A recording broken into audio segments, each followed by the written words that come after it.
খুশি মনে করি মোরা সুন্দর ছাগল কুরবানি কুরবানি রে কুরবানি রে। আলহামদুলিল্লাহ রব্বিল আলামিন ওয়াসসালাতু ওয়াসসালামু আলাইকা ইয়া সাইয়্যিদুল মুরসালিন আম্মা বা'দ ফাআউযু বিল্লাহি মিনাশ শাইতানির রাজীম বিসমিল্লাহির রহমানির রহিম। সবাই বলি একসাথে আসসালাতু ওয়াসসালামু আলাইকা ইয়া রাসূলুল্লাহ ওয়া আলা আলিকা ওয়া আসহাবিকা ইয়া নূরুল্লাহ। আসসালাতু ওয়াসসালামু আলাইকা রাসূলুল্লাহ وعلى آلك وأصحابك يا نور الله। প্রিয় ছোট্ট বন্ধুরা, আজকে ঈদুল আজহার দ্বিতীয় দিন। আপনাদের সকলকে ঈদুল আজহার আন্তরিক শুভেচ্ছা ও মোবারকবাদ। চারিদিকে খুশির জোয়ার বইছে, ছোট বড় ও সকলে আনন্দে আত্মহারা। কারণ প্রিয় বন্ধুরা, বর্তমানে আমরা যেমন আল্লাহ পাকের হুকুম পালনার্থে নিজেদের পশু কুরবানি করে থাকি, ততটুকভাবে আমাদের কুরবানির অন্যান্য বিষয়ের উপর আমল করতে হবে। বন্ধুরা, আমাদের প্রিয় দিন ইসলাম আমাদের শুধু কুরবানির দিন পরিষ্কার থাকা ও সবসময় সব কিছু পরিষ্কার রাখার কথা বলছে না, বরং দিন ইসলাম তো আমাদেরকে সর্বদা পরিষ্কার পরিচ্ছন্নতা থাকার হুকুম ইরশাদ করেছে। পবিত্র কোরআন শরীফে আল্লাহ পাক পরিষ্কার পরিচ্ছন্ন মানুষের প্রশংসা করে ইরশাদ করেন, কানজুল ইমান থেকে অনুবাদ, এবং পবিত্র লোকেরা আল্লাহর নিকট প্রিয়। ঈদুল ফিতর হোক কিংবা ঈদুল আজহা অথবা হোক কোনো সাধারণ দিন, আমাদেরকে সর্বদা পরিষ্কার পরিচ্ছন্ন থাকা উচিত। আর শুধু নিজে নয়, বরং নিজের এলাকা, নিজের সহ ব্যবহৃত সব জিনিস পরিষ্কার রাখা উচিত। আমাদের প্রিয় নবী ইরশাদ করেন, পরিষ্কার পরিচ্ছন্নতা ইমানের অর্ধেক। না এক হাদিসে পাকের মধ্যে আল্লাহর প্রিয় হাবিব হযরত মুহাম্মদ সাল্লাল্লাহু আলাইহি ওয়াসাল্লাম ইরশাদ করেন, তোমরা যেই পোশাক পরিধান করো তা পরিষ্কার পরিচ্ছন্নতা রাখো। প্রিয় বন্ধুরাও, ঈদুল আজহার খুশি অনুষ্ঠানের পক্ষ থেকে জানাচ্ছি আপনাদেরকে আন্তরিক ঈদ মোবারক। প্রিয় বন্ধুরা, শুরুতেই আমরা দরুদ শরীফের ফজিলত জেনে নিই।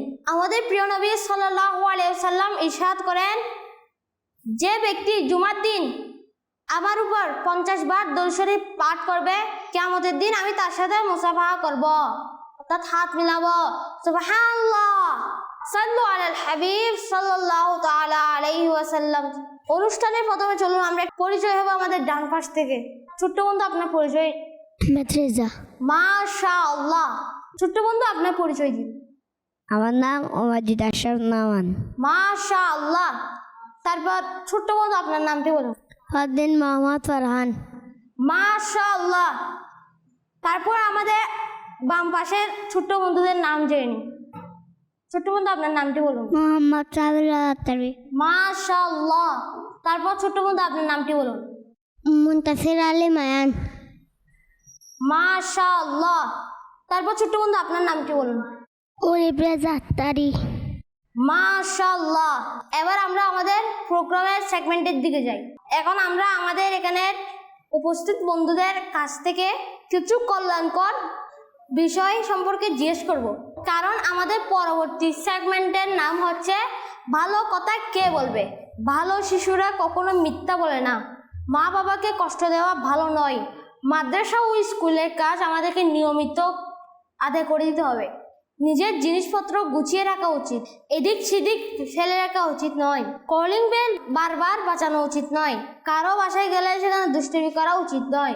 সবসময় খেলাধুলায় ব্যস্ত থাকা উচিত নয়। অনুমতি ছাড়া মা বাবার মোবাইল ব্যবহার করা উচিত নয়। কোনো কিছু খাওয়ার আগেও অবশ্যই বিসমিল্লাহ পাঠ করে নিন। ভালো ছেলে মেয়েরা জিদ করে না। ঘরের কথা বাইরে বলা উচিত নয়। ছোট্ট বন্ধুরা, আপনারা কি আমার কথা মনোযোগ দিয়ে শুনেছেন? বলুন আমরা আমাদের পরবর্তী সেগমেন্টের দিকে যাই। এই সেগমেন্টটি হচ্ছে প্রশ্ন উত্তর পর্ব। তো শুরু করি আমাদের প্রথম পর্ব। হজ চলাকালীন সময় কয়টি শয়তানকে পাথর মারতে হয়? যারা পারবেন তারা হাত তুলেন। জি ছোট্ট বন্ধু, আপনি বলুন। 3টি। মাশাআল্লাহ। ছোট্ট বন্ধু, হজ আদায়কালে কয়টি শয়তানকে পাথর নিক্ষেপ করতে হয়? 3টি। আপনার উত্তর সঠিক হয়েছে, মাশাআল্লাহ। দ্বিতীয় প্রশ্নটি হচ্ছে, ছাগল, বেড়া ও দুম্বা দিয়ে কয়জনের পক্ষ থেকে কুরবানি করা যায়? যারা পারবে তারা হাত তুলেন। জি ছোট্ট বন্ধু, আপনি বলুন। একটি। আপনার তো সঠিক হয়েছে, মাশাআল্লাহ। 3 নম্বর প্রশ্নটা হচ্ছে, উটের কুরবানিতে কয়জন শরীক হতে পারে? যারা পারবেন তারা হাত তুলেন। জি ছোট্ট বন্ধু, আপনি বলুন। 7 জন। আপনার উত্তর সঠিক হয়েছে, মাশাআল্লাহ। 4 নম্বর প্রশ্নটি হচ্ছে, হজ ও উমরা আদায়ের সময় সাফা মারওয়া পাহাড় দয়ে কয়বার দৌড়াতে হয়? যারা পারবেন তারা হাত তুলেন। জি ছোট্ট বন্ধু, আপনি বলুন। 7 বার। জি, আপনার উত্তর সঠিক হয়েছে, মাশাআল্লাহ। এর মধ্যে আমাদের এই সেগমেন্টটি সমাপ্ত হলো। আমরা আমাদের পরবর্তী সেগমেন্টের দিকে যাই। তো চলো শুরু করি। হজের মধ্যে শয়তানকে পাথর নিক্ষেপ করাকে কি বলা হয়? আপনাদের মধ্যে কি কেউ বলতে পারবেন?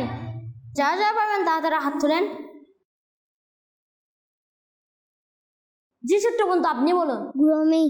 জি, আপনার উত্তর সঠিক হয়েছে, মাশাআল্লাহ। 9 জিলহজ হাজিরা কোথায় যায়? 9 এর মধ্যে কি কেউ বলতে পারবেন? জি ছোট্ট বন্ধু, আপনি বলুন। আরফা। আপনার উত্তরটি সঠিক হয়েছে, মাশাআল্লাহ। পরবর্তী প্রশ্ন, সাফা মারওয়া কোন শহরে অবস্থিত? যারা পারবেন তারা হাত তুলেন।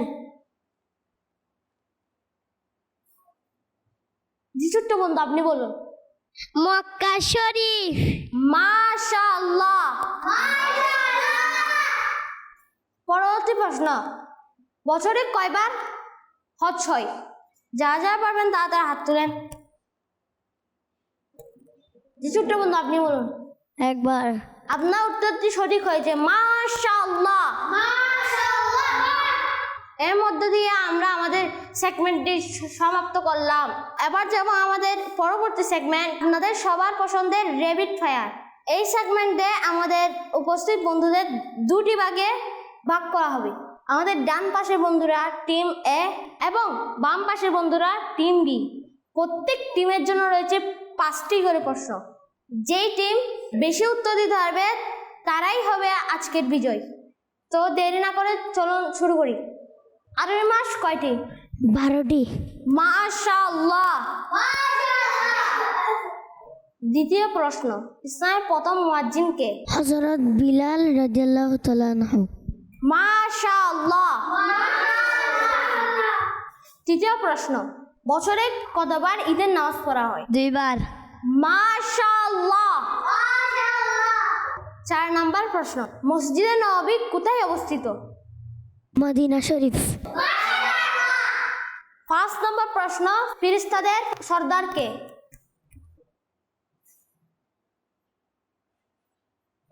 আপনাদের সময় শেষ। এ পর্বে আপনারা 5টির মধ্যে 4টি প্রশ্নের উত্তর দিয়েছেন।